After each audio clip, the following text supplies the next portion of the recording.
করছে জয়নালকে আমার, তোমরা সবাই চলো এইবার করিতে উদ্ধার। হানিফ বলছে তোমরা যাও দামেস্কের পথে,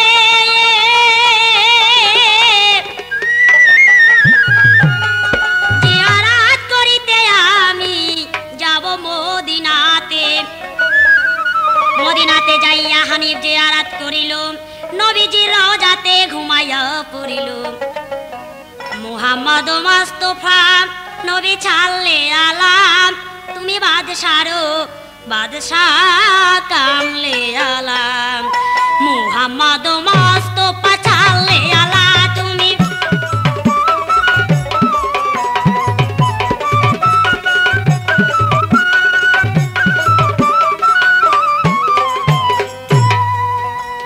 মদিনাতে যাইয়া হানিফ জিয়ারত করিল, নবীজির রওজাতে ঘুমাইয়া পড়িল। স্বপ্নেতে দেখায় আমার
বলছে ভাই রে করে আশীর্বাদ, যাও ভাই যুদ্ধে যাও ভাবিয়া খোদায়, এ যদি বংশ মেরে করো জয়নালকে উপায়।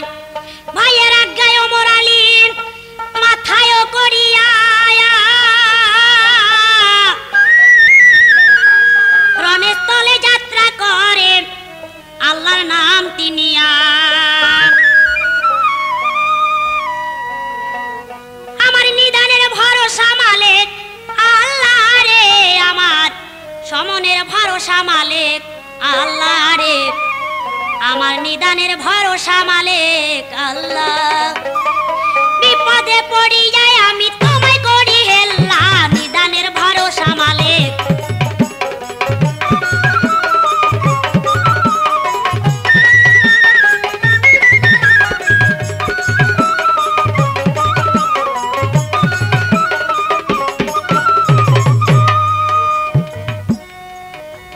ভাইয়ের আজ্ঞায় ওমর আলী মাথায় করিয়া এইবার রণস্থলে যাত্রা করে আল্লাহর নাম তিনিয়া।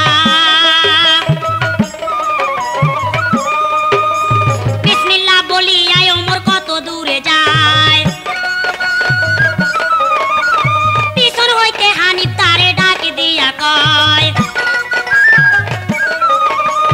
হানিফ বলছে ওমর আলী একটু দাঁড়াও তুমি, আমার প্রাণের কথাই ওমর বলে দিচ্ছি আমি। এ যে দর্শনে যদি হইবে সাক্ষাৎ, এ যে দর্শনে যদি হইবে সাক্ষাৎ, আরে কবু না করিবে তাকে অস্ত্রে ও নিপাতরে, নিদানের ভরসা মালিক আল্লাহ রে আমার।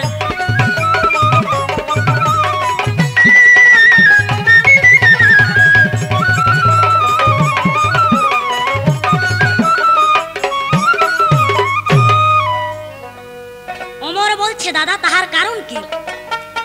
হানিফ বলছে ওমর আলী তাহার কারণ কি তাও শুনবে। আমি যেহেতু এজিদের বল বিক্রম সাহসের কথা শুনেছি, সেহেতু মনে মনে প্রতিজ্ঞা করেছি যে এজিদকে ধরে কয়েকটা কথা জিজ্ঞাসা করব।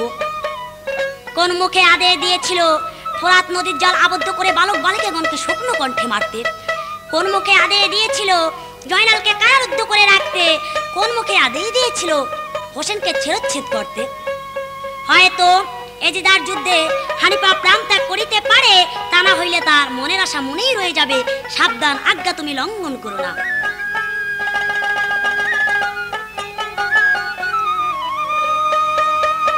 রণস্থলে যাই ওমর হাত দিল কষিয়া,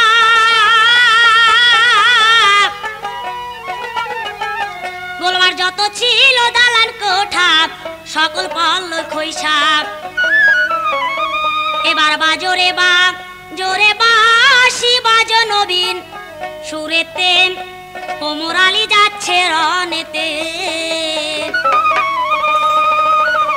এবার বাজরে বাজরে বাঁশি বাজো নবীন সুরেতে,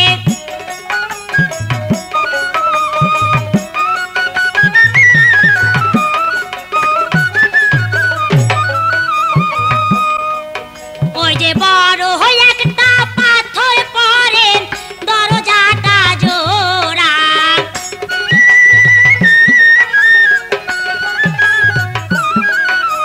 পাথর পরে মারা গেল হাজার হাজার গোড়া।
সবাকে মারিল।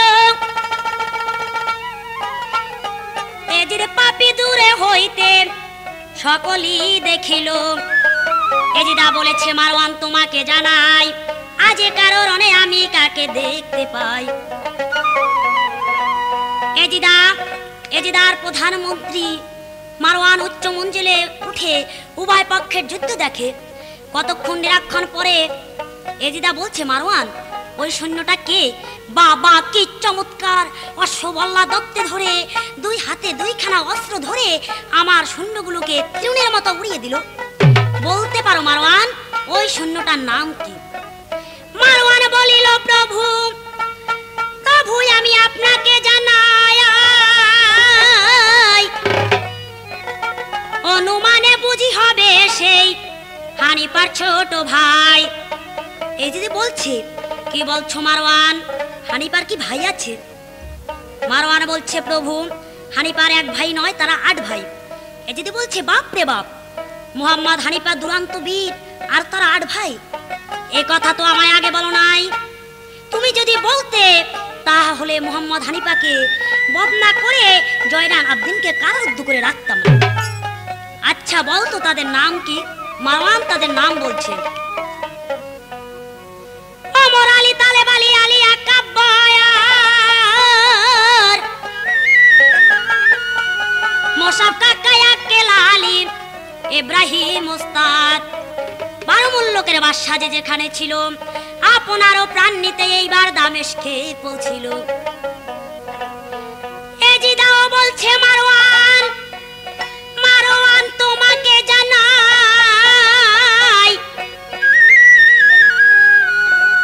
তুমি আমার সঙ্গে চলো আমরা যুদ্ধ করতে যাই।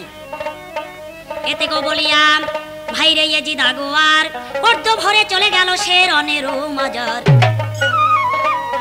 দূরে বসে এজিদ পাপী বলেন ওই ওমর রে, বলে কি নাম রে তোর মাতা পিতা, তুই থাকো কোন শহরে? ওমর আলী বলে কাফের তোমাকে জানাই,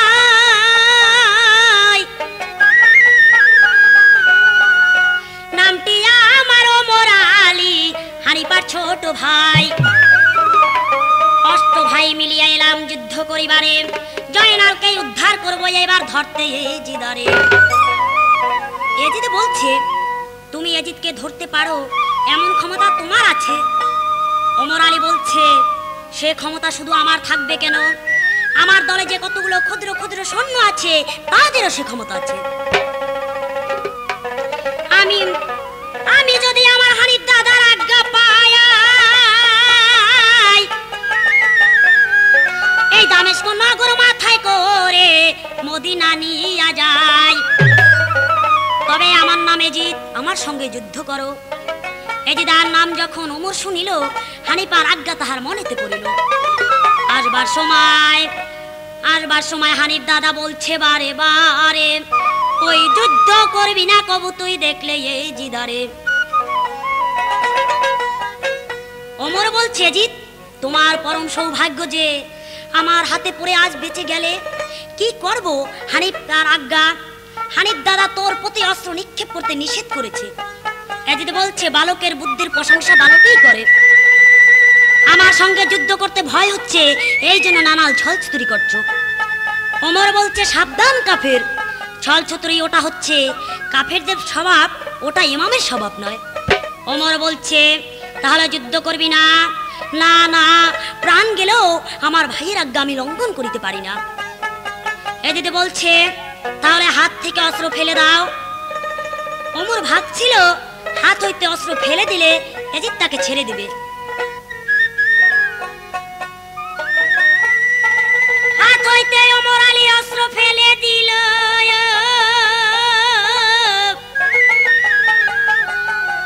দূরে বসে এজিদ পাজি বলিতে লাগিল হাজার হাজার ফাঁদ মারো ওমর আলীর গায়ে, কারো না কারো ফাঁদে বন্দী হইবে নিশ্চয়। আজ্ঞা পেয়ে যত ছিল এজিদ সৈন্য দল এইবার দূর হইতে ফাঁদ মারে করিয়া কৌশল।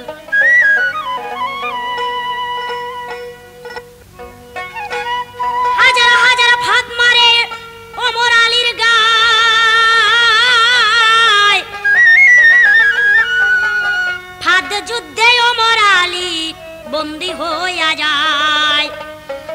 যুদ্ধে ওমর আলী হাত পাও বান্ধিয়া এইবার শিবিরেতে নিল ইয়াজিদ উষ্টেও চড়াইয়া পাশার পক্ষে ওমরকে বান্ধিয়া রাখিল কারাগারে বসে ওমর কাঁদিতে লাগিল এইভাবে ওমর আলী কাঁদিতে লাগিল দুঃখের রজনী তাহার প্রভাত হইল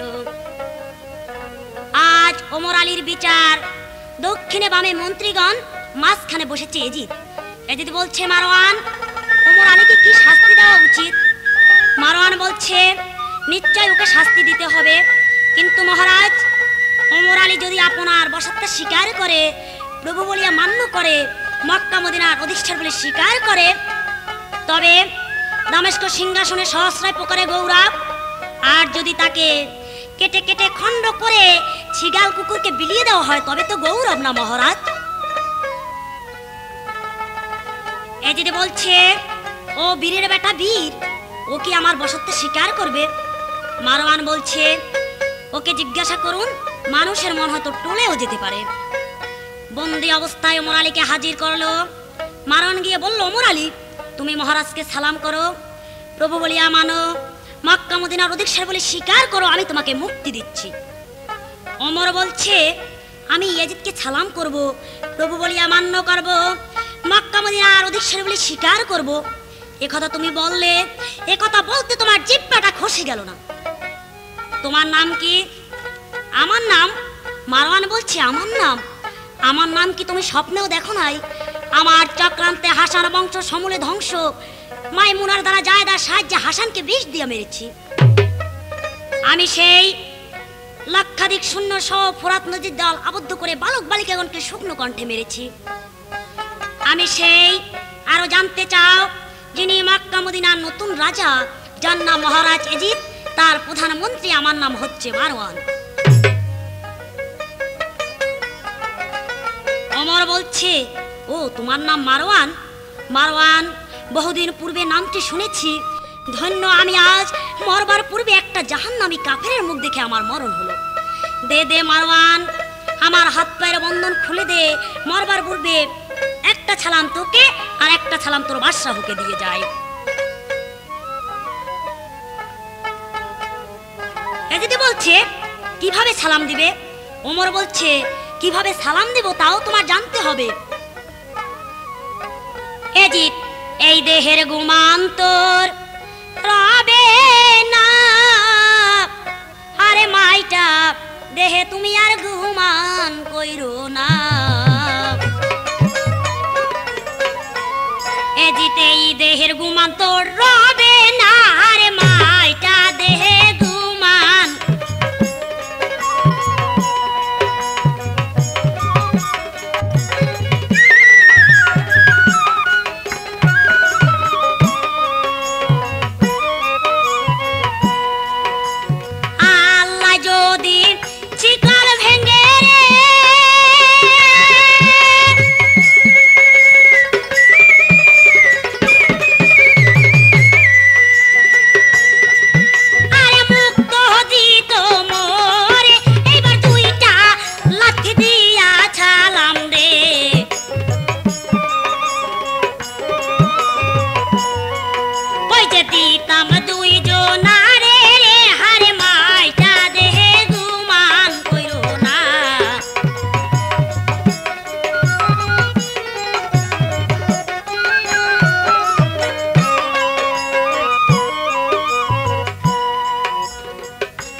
সর্প ধরে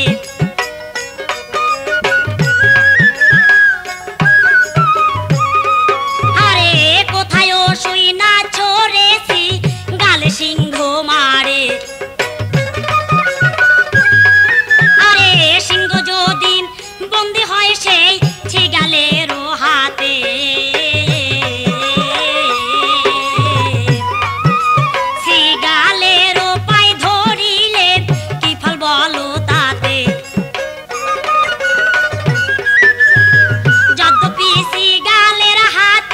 সিংহ বন্দী হয়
তোরে বলি এজিদা তুই করো ছল ছাতরি।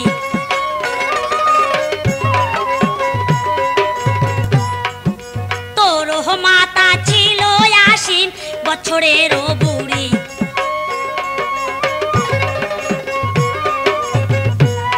তোর বাবার হইল ভীষণ অসুখ রে।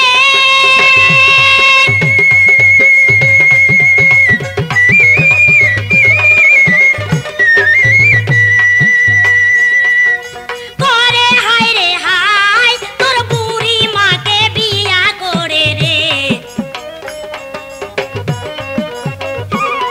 আরে অসুখ সেরে যায় রে হারে মাইটা দেহে গুমান কইরো না।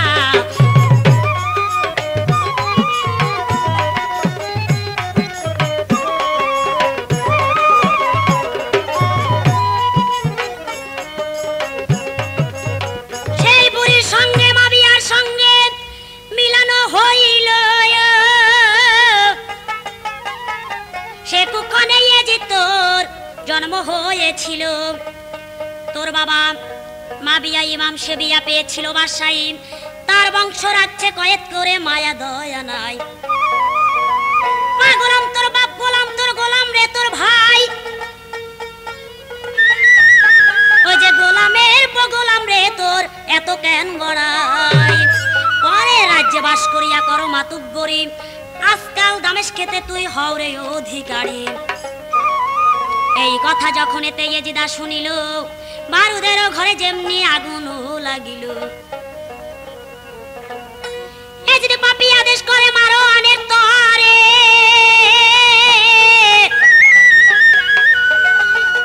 এইবার ওমরকেও কাটনিয়া দামেস্ক প্রান্তরে। মারওয়ান বলছে বাদশাহজি গো শুনেন দিয়ামান, অস্ত্র দ্বারা হবে না সেই ওমরের মরণ। তীর গুল্লি লেজা বললম কিছু নায়ক ফুটে রণস্থলে যে একটা ঠাটা গর্জে ওঠে। তীর গুল্লি লেজা বললম ভাঙ্গে শত শত, ওমরের শক্তির কথা আর বলিব কত। এ যদি বলছে মারওয়ান, তা হইলে কি ওমর আলী বধ হবে না? কেন হবে না মহারাজ?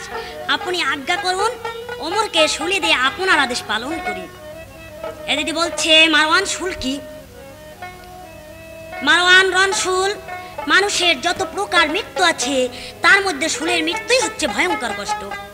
আপনি আজ্ঞা করুন, এখনই আমরা ওকে শুলে চড়াই। এ যদি পাপী আদেশ করে মারওয়ানের তরে, ওমরকে ও শুলে চড়াও দামেস্ক প্রান্তরে। আজ্ঞা পেয়ে যত ছিল কাফেরের দল এইবার শুলচক্র নির্মাণ করে তারা করিয়া কুশল। এইভাবে সংবাদ যদি চতুর্দিকে গেল, কারাগারে বসে জয়নাল শুনিতে পাইল। জয়নাল বলছে জননী গো আপনাকে জানাই, আজি কারো সবার মুখে মা গো আমি কিবা শুনতে পাই। জয়নাল বলছে মা ওই শোনো, হাজার হাজার মুখে বলে যাচ্ছে আমার চাচা ওমর আলীর শুলচক্রে প্রাণ যাবে। তুমি না বলেছিলে মোহাম্মদ হানিফা এসে আমায় মুক্তি করিবে? কই মা, তা হলো না। আজ মরিবে ওমর, কাল মরিবে মুসাব কাকা, তারপরে মোহাম্মদ হানিফা প্রাণ ত্যাগ করিবে। বিবিজান বলছে জয়নাল তুই ভাবিস না, কাঁদিস না, খোদাকে ডাক, নিশ্চয় তোর চাচাজান তোকে মুক্তি করিবেই করিবে। তোর বাবাজানের কথা কোনোদিন বিফল যাবে না। সে কথা তোর আছে নিরে মনে, ওরে পাগল চান জয়নাল আমার। ওরে সে কথা তোর আছে নিরে মনে, সে কথা তোর আছে নিরে মনে রে।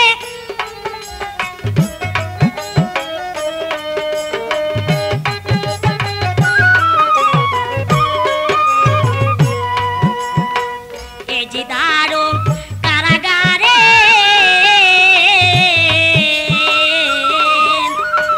তোর বদন লক্ষ্য করে আছি গো।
হয়।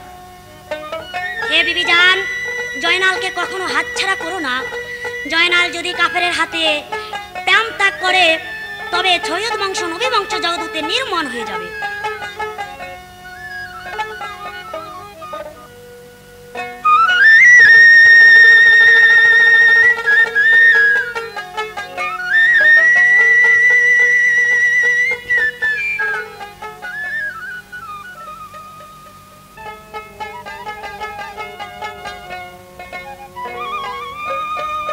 জয়নাল বলছে, মা তুমি ভাবিও না, কাঁদিও না। ওই শোনো, আসমান জমিন ভেদ করে কে যেন বলছে, জয়নাল সরে যা, আজ কারাগার হতে সরে যা, আজ তোর মুক্তির দিন। ঠিক বিবিজান শুনলেন, কে যেন বলছে, জয়নাল সর সর, আজ কারাগার হতে সরে যা। আজ কারাগারের দরজা খোলা, তার কারণ এজিদের আজ আনন্দের দিন। ওমর আলীর আজ শুলচক্রে প্রাণ যাবে, তাই যাবতীয় সেনা সৈন্য সব গিয়েছে ওমর আলীর শুলচক্র দেখবার জন্য। তাই ভুল কর্মে কারাগারের দরজা খোলা রেখে গিয়েছে। আনন্দের দিন ওই প্রকার মানুষের ভুল হয়, সবেই খোদার মহিমা। আমি কোন বাদেশে ছিলাম রে পাগল, কোন বাদেশে আইলাম রে, কোন বাদেশে যাব রে জানি দয়াল ক্ষণকাল পরে। আমি কোন বাদেশে ছিলাম রে দয়াল, কোন বাদেশে আইলাম রে।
শূন্য দেখিবারে পায়রে জানি ক্ষণকাল পরে।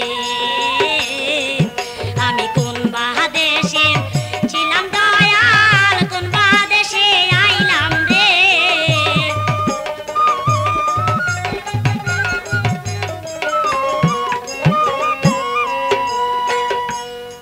তাদের সঙ্গে জয়নাল আবদিন মিলিয়া মিশিয়া রণস্থলে চাচার কাছে পৌঁছিলেন গিয়া। দূরে বসে জয়নাল আবদিন দেখে চাচাজিরে, লোহার ছিকলে তারে বেঁধেছে কাফিরে। সরমুখেতে শুলচক্র আছে দণ্ডায়মান, ওমরকে ওই গিয়া বলে পাপিষ্ট মারওয়ান। মারওয়ান বলছে, ওমর আলী বলতো কার জন্য শুলচক্র নির্মাণ হয়েছে? ওমর বলছে, আমার জন্য। কিন্তু বুঝলাম না মারওয়ান, তোমার রাজার বিচার কেন আমায় শুলে দিচ্ছে? কি অপরাধ করেছি আমি তোমাদের কাছে? ফাঁস আছে, আমায় ফাঁসি দাও, পাথর বেঁধে নদী গর্ভে ফেলে দাও, অগ্নিতে দাহন করো, অস্ত্র দ্বারা আমার মুন্ড ছেদন করো, তবুও তোমরা আমাকে শুলচক্রে দিও না। মারওয়ান বলছে, তোর মরণের 10টা উপায় বাহির করলেও ফল হবে না। তোকে শুলেই দিতে হইবে। আমাকে শুলে দিতে হইবে না, আমি ইচ্ছা করে শূলচক্রে চড়বো না, ক্ষমতা থাকে আমাকে নিয়ে যাও। মারওয়ান বলছে, কি বললি? শূলচক্রে চড়বে না? কি সাধ্য তোমার দেখা যাবে। মারওয়ান তখন আদেশ করে সৈন্যগণের তরে এবার 15 জন সৈন্য মিলে ধরো গো অমরে। আজ্ঞা পেয়ে চলে যায় কাফেরের দল, ওমরকে ধরিতে চলে তারা করিয়া কৌশল। ওমর বলে, কোথায় আমার মালিকুল সাই? এই বিপদে তুমি ছাড়াই আমার বান্ধবকে হোনাই। হে খোদা দয়াময়, তুমি রহমান রাহিম, হে বিরাটে মহান, হে অনন্ত অসীম। হে খোদা দয়াময়, তুমি রহমান রাহিম, হে বিরাটে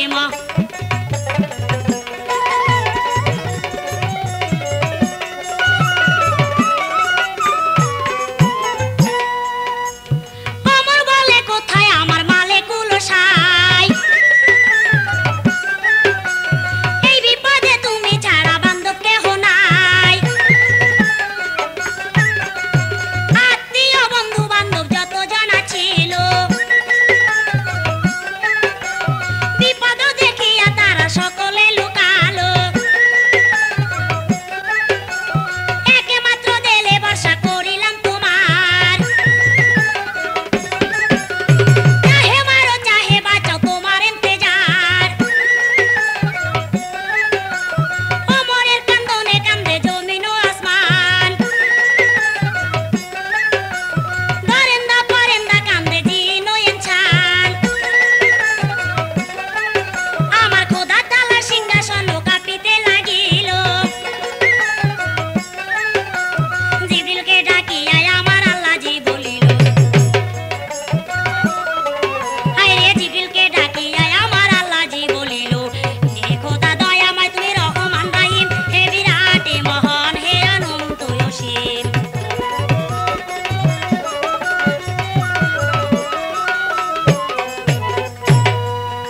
আল্লাহ বলেন, জিবরিল তুমি সত্য চলে যাও,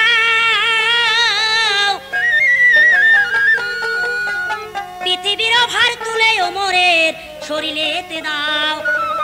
পৃথিবীর ভার দিবে ওমরের শরীরে, যেন কাফের গণে ধরে তারে তুলিতে না পারে।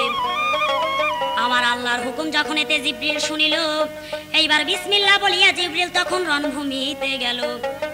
ওমরের বক্ষে যদি হাত ফিরাইল, আল্লাহর হুকুমে ওমর অচল হইল।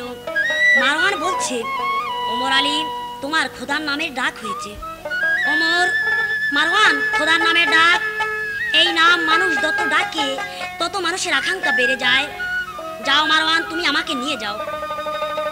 এই কথা যখন এতে মারওয়ান শুনিল, এইবার 15 জন সৈন্যকে আদেশও করিল।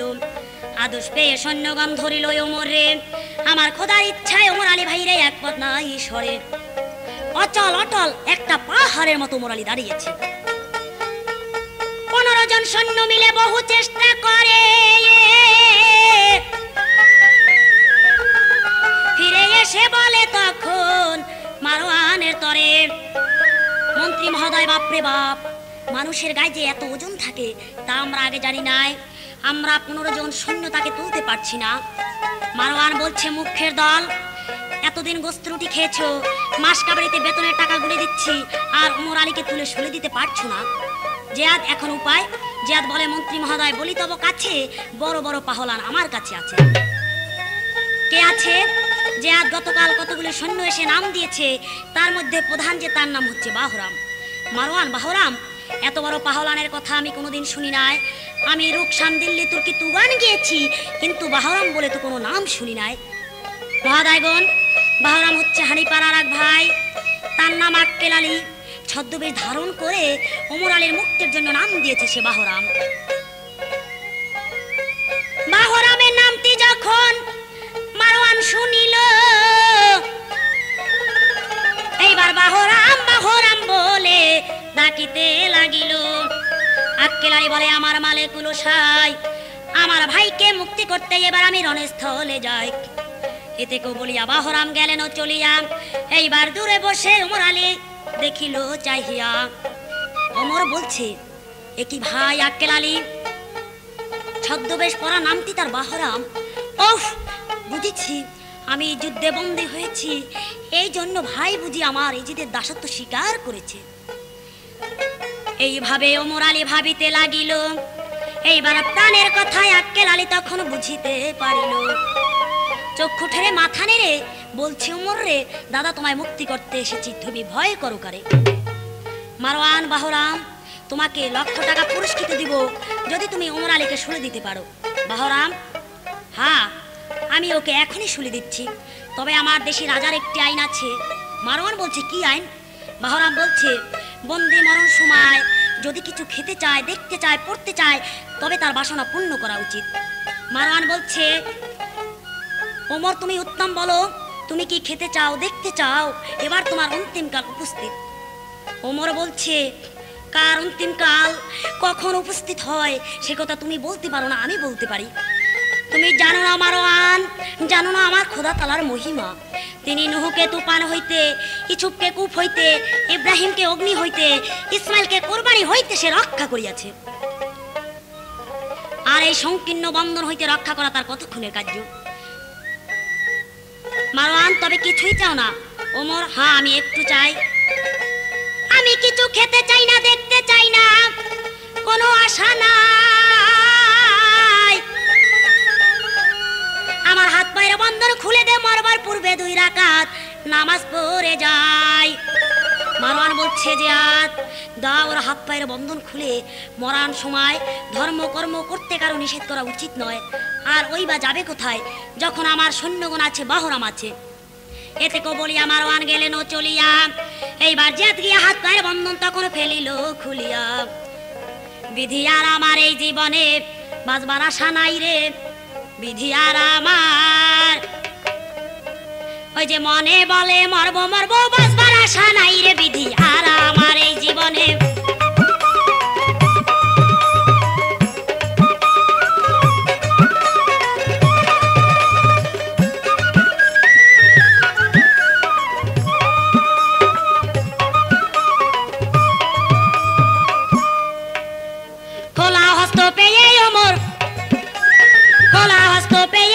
মাটিতে বসিল,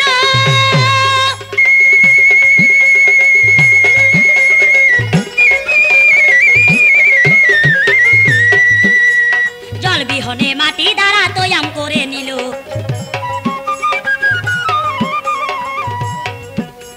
দুই রাকাত নামাজ পড়ে খোদার দরগায়। আরে কান্দিয়া কান্দিয়া ওমর মোনাজাত জানায়। এবার মোনাজাত শেষ করিয়া, মোনাজাত শেষ করিয়া ভাইয়ের প্রাণে চায়।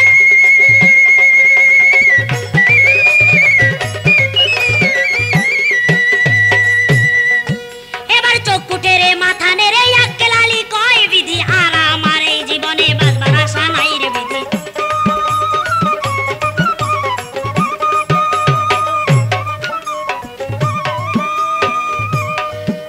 আক্কেল আলী বলছে, ভাই ভয় করো কারে? এবার ধরো অস্ত্র, মারো কাফের, চলো যাই শিবিরে। ভাইয়ের আজ্ঞা যখন এতে ওমরও শুনিল, দুরন্ত এক সিংহের মতো তখন গর্জিয়ায় উঠিল।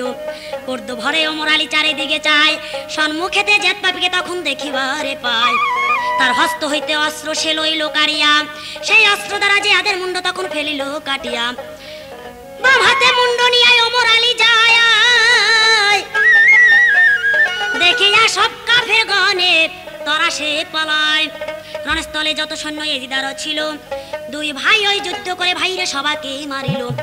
কারো কাটে হস্তপাত, কারো কাটে মাথা, কতক শূন্য এজিদাকে বলে সব কথা। হইল ওমর মুক্তি যে আদালি খুন। এইবার শুনিয়া পাপিষ্ট এজিদ তখন হইল আগুন। ওহে মুখ্য মারওয়ান, তোমার কি বুদ্ধি বলো?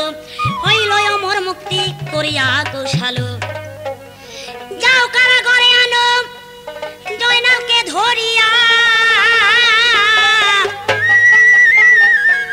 লইব আর প্রতিশোধ জয় নালকে শুলে দিয়া। এতে কো শুনিয়া মারওয়ান কারাগারে যায়, খোলা দরজা দেখে মারওয়ান ভাবিছে হৃদয়। কারাগারের ভিতরে যেয়ে ডাক দিয়া কয়, বলে জয়নাল আবদিন কোথায় আছো তোমরা বলো না আমায়। এইভাবে মারওয়ান পাপি বারে বারে কয়। এইবার দূরে বসে উত্তর করে তখন জয়নালের মায়। বিবিজান বলছে, মন্ত্রী মহোদয় তার চাচাজানের মরণ দেখতে রণস্থলে গিয়েছে।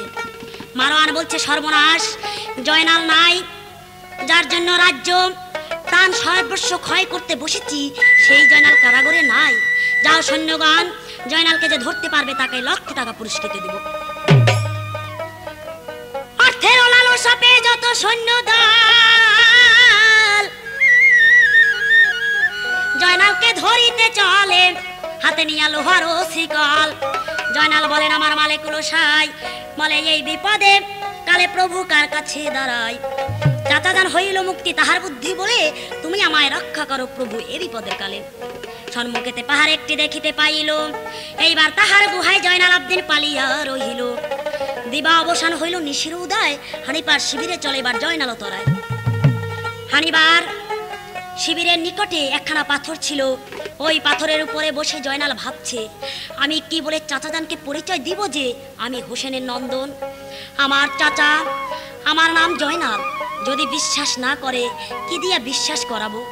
বাবাজানের কোনো পদস্থ কবজ নাই যে আমি হোসেনের নন্দন, আমার নাম জয়নাল। এইভাবে জয়নাল আবদিন কাঁদিতে লাগিল। এমন সময় মারওয়ান অলিদ দুইজন সেখানে পৌঁছিল। মারওয়ান বলছে, অলিদ ওই তো জয়নাল হানিপার শিবিরের নিকটে, চলো চলো দেখিনি কোনো মিষ্টি সম্ভাষণ করে আমাদের শিবিরের নিকটে নেওয়া যায় কিনা, আর যদি গন্ডগোল করি তবে আমরা দুইজন ধরা পড়ব। এতে কো বলিয়া মারওয়ান ধীরে ধীরে যায়। জয়নালের কাছে গিয়া হইল উদয়। মারওয়ান বলছে, কে তুমি বালক? এই মহাসংগ্রাম স্থলে নিশিত সময় একা একা ভাবছো আর কাঁদছো, তোমার মুখখানা শুকনো হয়ে গেছে। আমার মনে হয় তুমি অনেক দিন আহার করো নাই, বিশ্রাম করো নাই। চলো চলো আমাদের সঙ্গে চলো, গোস্ত রুটি খাবে, সুখে থাকবে, তোমার কোনো ভাবনাই নাই। জয়নাল বলছে, আমার ভাবনা নাই, আমি সুখে থাকবো, গোস্ত রুটি খাবো, এমন দরদি বান্ধব কি আমার এই দামেস্ক নগরে আছে? এতে বলিয়া জয়নাল আবদিন মুখের দিকে চায়। জীবনকাল মহাকাল মারওয়ানকে চিনিবারে পায়। জয়নাল সাহসের উপর নির্ভর করে বলছে, আমি যাব না, তোমাদের সঙ্গে যাব না, যাত্রাকালে তোমরা আমায় বাধা দিও না। এইভাবে কথাবার্তা হইতে আছিল। হানিপার গুপ্তচর চতুর্দিকে ছিল। হানিপার গুপ্তচর ও শিবিরের রক্ষকগণ বলছে, ভাইরে, ছিল একজন আসল আর দুইজন আমাদের শিবিরের নিকটে এসে গোপনে কি যেন আলাপ আলোচনা করছে, মনে হয় ওরা এজিদ গুপ্তচর। আমাদের শিবিরের অনুসন্ধানে জেনে ওদের শিবিরে পৌঁছবে, সেটাই ওদের উদ্দেশ্য। তখন সৈন্য ধার্য বলিল, যাও 30 জনকে বেঁধে রাখো বাদশাহীর কারাগারে, প্রভাতে পরীক্ষার পর মুক্তি দেওয়া হবে। এই কথা যখন এতে সৈন্যগণ শুনিল, এইবার মারওয়ান অলিদ জয়নালকে বান্ধিয়া ফেলিল। হানিপা বলছে, কে আপনি? আপনি কোন উদ্দেশ্যে আমাদের শিবিরের দিকে আসতেছিলেন? মহামহিম। অলিদ বলছে, মহামহিম, আমার নাম অলিদ, আমি এজিদের সেনাপতি। আপনার শিবিরে আসতেছিলাম অনুসন্ধান নিতে, কৃতকার্য হতে পারি নাই, তাই ধরা পড়লাম। এই অস্ত্র রাখলাম আপনার বিনা অনুমতিতে, আর আমি অস্ত্র ধরব না। এই কথা যখন এতে হানিপা শুনিল, এইবার ভাই ভাই বলে অলিদকে আলিঙ্গন করিল। হানিফ, অলিদ, আমি তোমাকে ক্ষমা করিলাম, শুধু তোমার এ মহৎ গুণে নয়, তোমার আর একটি গুণ আছে। অলিদ বলছে, আমার আর একটি গুণ আছে? কই, আমার তা মনে হয় না। হানিপা, আমি তোমাকে বলতেছি, ভাই হোসেন যেদিন মরার মতো কারবালা প্রান্তরে পড়েছিল, মারওয়ান বলছিল, অলিদ তুমি প্রধান সৈন্য ধার্য, তুমি হোসেনের শির ত্রিখণ্ডিত করে মহারাজ এজিদের কাছে দিয়ে লক্ষ টাকা পুরস্কার গ্রহণ করো। তুমি বলেছিলে, মারওয়ান, আমি বেতনভোগী চাকর হয়ে যা ইমামের বিরুদ্ধে করছি তা আমাকে সৃষ্টিকর্তা মার্জনা করে কিনা জানি না, কিন্তু লক্ষ টাকা পুরস্কারের লোভে ফাতেমার গর্ভজাত হযরত মুহাম্মদ রাসূলের নাতি ইমাম হোসেনের শির ত্রিখণ্ডিত করতে পারবো না। এই আমি অস্ত্র রাখলাম, এই বলে ত্যাগ এই বলে স্থান ত্যাগ করেছিলে। অলিত, শত অপরাধ করলেও তুমি আমার ভাই, তুমি আমার পরম আত্মীয়। এই বলে অলিতকে আলিঙ্গন দিয়া রত্ন সিংহাসনে বসাইয়া রাখিল। দ্বিতীয় বন্দী মারওয়ানকে হাজির করিল। ওমর বলছে, দাদা, এই বেঈমানকে আমি চিনিছি, এই সেই মারওয়ান। ওর সনে গত করল সুচক্রের নিকটে বসে আমার বেশ ঝগড়া হয়েছিল। এই নিজের মুখেই স্বীকার পেয়েছে এ যে সুপথে ছিল, তাই ও কুমানগনা দিয়ে ইমাম বংশ ধ্বংসের কারণ ওই একমাত্র মারওয়ান। এই কথা যখন এতে হানিফা শুনিল, এইবার দ্বিগুণছে কলে তারে বান্দিতে বলিল। হানিফা বলছে, যাও, ওকে দ্বিগুণ ছিকলে বেঁধে রাখো। তৃতীয় বন্দির কথা না শুনে ওর বিচার করব না, যাও তৃতীয় বন্দিকে নিয়ে আসো। জয়নালকে হাজির করা হলো। হানিফ বলছে, এই মুখখানা যেন বহুদিন পূর্বে দেখেছিলাম, মনে হয় আবার হয় না। অনেক ভাবতে ভাবতে এই মুখখানা যেন হোসেনের মুখখানার মতো মনে হলো। কোন সাহসে বলবে যে তুই কি আমার জয়নাল, তুই কি এজিদের কারাগারের জয়নাল? যদি ভুল হয় তবে দামেস্ক নগরে রটে যাবে যে মোহাম্মদ হানিফা একটি ভিখারির ছেলেকে জয়নাল বলে বুকে নিয়েছে। সেই জয়নাল সেই জন্য বললেন, বালক তুমি কে, তোমার পরিচয় জানতে পারি? জয়নাল বলছে, বাদশাহজি, আমার পরিচয় দিয়ে কি হবে? আমার পরিচয় বলতে গেলে বক্ষ ফেটে যাবে। তবু বিচারপতি, শুনুন আপনি আমার পরিচয়।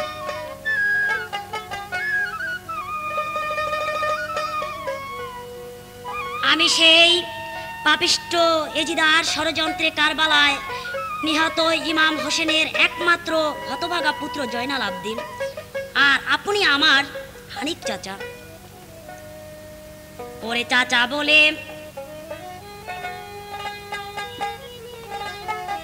হানিফ কি বললি বালক? আমি তোর চাচা গাজী রহমান। একই স্বপ্ন দেখছি না সত্যি দেখছি? আবার বল বাচারে, আমায় আবার একবার চাচা বলে ডাক।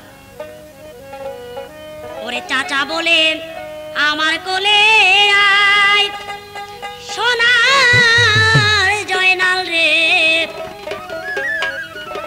ওরে চাচা বলে আমার কোলে আয়, ওরে চাচা বলে আমার কোলে আয় সোনার জয়নাল রে। ওরে চাচা বলে আমার কোলে আয়, চাচা বলে আমার কোলে